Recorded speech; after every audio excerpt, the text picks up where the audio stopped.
그래서 그런 게 이제 알파고에는 없지만 사람한테 있는 능력들 중에 한 가지 예시고요. 네. 교수님에 대한 그 기사를 읽었는데 제목이 인공지능의 난제 중 하나인 과적합, 과소적합 상충 문제를 인간의 뇌가 문제를 해결하는 방식에서 그 기반에서 해결했다라고 최초로 이런 방식을 만드셨다. 이게 무슨 말인가요? 이거를 설명을 해주시면 네. 교수님의 좀 주요 연구들을 우리가 이해하고 굉장히 사실 말은 어렵지만 재밌었거든요. 네. 네. 이게 지금 읽어주신 문장이 사실 이제 그 연구하는 사람들 입장에서 보면은 그 딱 용어가 정해져 있거든요. 네. 뭐 오버피팅, 언더피팅이라든지 이런 말들이 정해져 있기 때문에 그렇게 쓰면 이제 연구하는 사람 입장에서 이게 어떤 문제, 잘 알려진 문제라는 걸 금방 이해할 수 있는데 이걸 이제 한글로 풀어 쓰다 보니까 이게 좀 미숙하지 않았나. 그래서 이런 글을 만든 제 잘못이 아닌가 반성하고 있습니다. 아니 알려주세요. 근데 궁금해요. 어쨌든 어떤 내용인지. 예, 네. 그 내용 배경에 대해 설명을 드리면 네. 저희가 그 과적합, 과소적합이라고 하는 거는 저희가 이제 세상을 살아가면서 많은 경험들을 하잖아요. 그러면 특정 몇 가지 아주 작은 경험들을 바탕으로 나 이거다라고 아주 확신을 가지는 경우가 있습니다. 하지만 그게 틀릴 때도 많잖아요. 네. 네. 그 경험은 제한적이기 때문에 그런 것들을 이제 과적합이라고 하고요. 네. 그래서 너무 디테일에 집착하는 나머지 큰 그림을 잃어버리는 그런 이제 오류가 과적합. 그다음에 과소적합은 그 반대 개념입니다. 그래서 너무 큰 그림을 보려고만 하다가 보니까 또 놓치는 부분들이 있거든요. 네. 그래서 그런 것들에 상충하는 측면이 있어서 사실은 우리가 너무 디테일에 집착해도 안 되고 너무 디테일을 버리고 큰 그림만 보려고 해도 안 되고 그게 이제 과소적합, 과적합 요 상충의 그러니까 간단히 말씀을 드리면 그렇게 네. 비유를 해볼 수 있고요. 그래서 요거는 사실 인공지능한테도 딜레마입니다. 인공지능이 요새 이제 딥러닝, 뭐 빅데이터 이러면 데이터를 많이 모았다고 하지만 저희가 어떤 제한된 환경, 제한된 문제, 제한된 컨텍스트에서 모은 데이터이기 때문에 편향성도 바이어스라고 해서 편향성도 있을 수 있고 그래서 사실은 이게 양은 많아 보이지만 굉장히 제한적인 경험을 담고 있기 때문에 인공지능 관점에서 자칫하면은 과적합이 일어날 수도 있고 과소적합이 일어날 수도 있고 그래서 편향된 방식으로 학습을 해버릴 수도 있고 아니면 너무 디테일에 집착해서 큰 그림을 못 볼 수도 있고 그래서 그 양날의 검 같은 또는 이제 균형을 맞추기 어려운 문제 그게 항상 숙제입니다. 그래서 이 책에도 네. 한 두 번째, 세 번째 장까지 네, 그 포기하지 않고 읽으시면 네. 이제 인공지능이 그런 문제를 어떤 식으로 싸워서 이겨내 왔고 이런 것들을 좀 2장, 3장에서 얘기를 주로 하고 있고요. 그 끝에서 이제 그래서 딥러닝이 어떻게 그런 문제들에 너무 고통을 받지 않고 네. 지금의 딥러닝이 탄생하게 됐는지 그런 얘기들이 좀 담겨져 있습니다. 네. 예. 그리고 이제 제 아까 그 처음에 물어보셨던 부분은 사실은 이 너머의 좀 얘기인데요. 네. 저희가 뭐 단순히 물체를 인식하는데 뭐 딥러닝을 쓰고 문장을 해석하는데 딥러닝을 쓰고 하는 문제를 본 게 아니고 그 연구에서는 그 저희가 알파고처럼 바둑두는 그런 컨텍스트에서 문제를 봤습니다. 그래서 상대방의 어떤 너무 디테일에 집착을 하면 내가 큰 그림을 보지 못하고 상대방의 전략을 내가 예측해서 역용할 수도 없고 그래서 그런 여러 가지 과소적합, 과적합의 문제가 역시 또 있거든요. 그래서 그런 부분을 어떻게 사람은 풀어내는가? 아직 인공지능은 제대로 못 풀었어요. 알파고는 사실은 그 반쪽 측면만 보고 있습니다. 이 책의 7장에 가시면 이제 그 얘기가 조금 있는데, 네. 근데 이제 사람이 어떻게 풀어내는지 살펴보다 보니까 저희 이제 전두엽, 이제 뭐 추론과 사고 능력 뭐 이런 거 할 때 항상 얘기하는 전두엽에서 이제 아주 중요한 역할을 하고 있다. 그것이 이제 이 연구 결과의 핵심이라고 할 수 있습니다. 이제 계속 얘기하다 보면 제가 이런 얘기를 하다 보면 네. 네. 저는 눈이 흐리멍텅해진다고요. 재밌어지고 점점 재밌어지고 예. 이제 들으시는 분은 눈이 이렇게 초점을 잃으면서 나는 살짝 재미없어진다. 정신이 저는- 80% 정도 날아가고 있어요. 아니 저는 재밌었던 어. 게 이게 전두엽에서 그런 일이 일어난다 이렇게 설명해 주시면 너무 설명이 안 된 것 같고 더 얘기해 주시면 좋겠는데요. 그러니까 인간은 어떤 결과를 예측하고 거기에 따라서 전략적으로 움직이고 그런 굉장히 효율적으로 움직이고 네. 또 좀 선택하고 버리는 것들도 생기고 이런 식으로 저는 이해를 했거든요. 네. 그 부분을 교수님이 좀 더 설명해 주시면 좋겠는데 네. 재미없을까 봐 걱정하시지 마시고. 네. 그러면 말씀을 조금 더 드리겠습니다. 네. 네. 저희가 뭐 알파고 같은 거 바둑 두는 거 생각을 해보면 이제 지금 알파고가 사실은 초창기 알파고 버전 1 이세돌 네, 기사하고 대결했던 알파고 버전 1은 사실은 이제 수많은 프로 바둑 기사들의 기보들을 바탕으로 학습을 한 다음에 거기다가 강화학습을 얹은 형태라고 볼 수가 있지만 그 뒤에 나온 이제 지금 현재 이제 사람이 도저히 이길 수 없는 수준의 그 뒤에 이제 좀 더 발달된 그 다음 버전의 세대의 알파고 이후의 이제 알고리즘들은 사실은 그런 기보 없이 순수하게 바둑 그 규칙만 가지고 학습을 했습니다.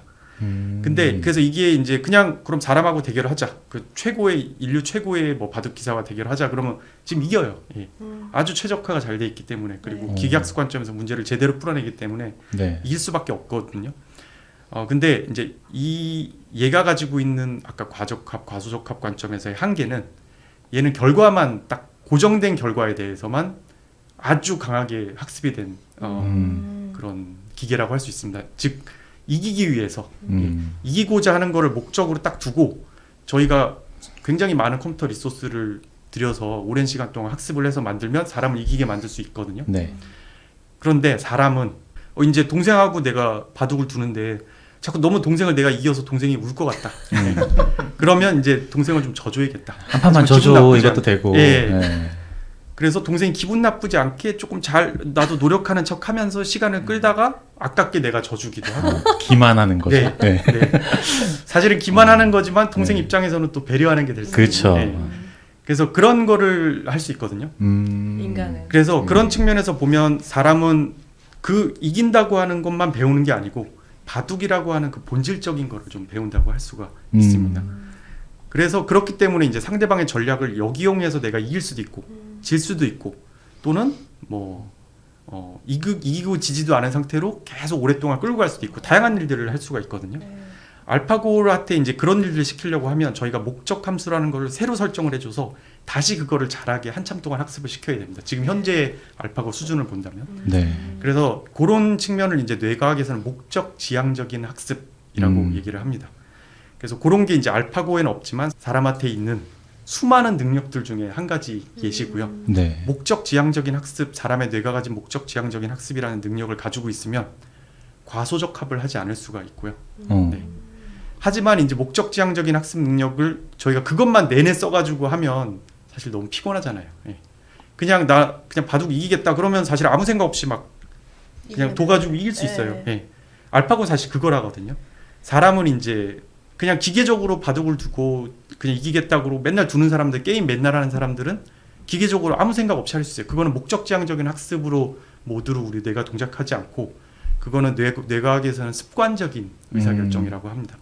그래서 그거는 저희가 뇌과학적으로 보면 피지 아래에 있는 저희 뭐 보상이라든지 쾌락 중추를 담당하는 도파민 영역에 해당하는 뇌가 이제 주로 그런 일들을 담당을 하고 있는데 네. 이런 것들은 작업하는데 피곤하진 않아요. 예. 저희가 뭐 바둑 두고 하는데 에너지가 많이 들진 않지만 대신에 알파고 스타일로 두는 거죠. 그래서 효율적이지만 대신에 상대방이 갑자기 전략을 바꿨거나 갑자기 게임에서 져라 또는 너무 상대방이 기분 나쁜 것 같다 그런 걸 캐치하지 못하면 목적을 바꾸는데 시간이 많이 걸립니다. 네. 그래서 네.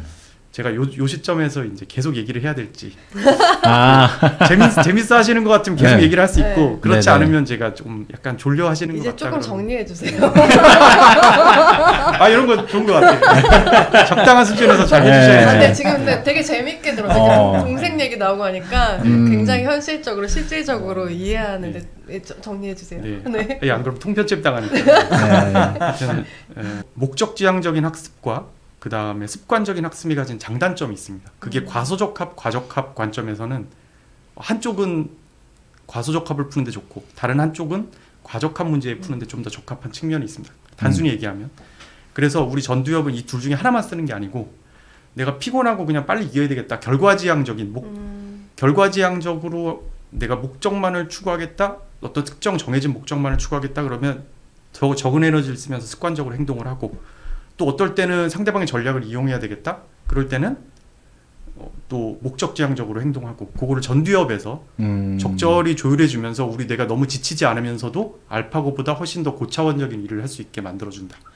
인공지능 관점에서 이건 굉장한 큰 숙제지만 우리 뇌는 이제 아무 생각 없이 하고 있는 거죠. 네. 친구하고 바둑 두면서 맨날 일어나는 일이 뇌 속에서. 네. 근데 저는 들었을 때 인공지능이 좀 안 배웠으면 좋겠다. 날 갖고 놀 것 같다. 그런 생각도 들고, 그러니까 아까 말씀하셨을 때 동생에게는 배려다. 네.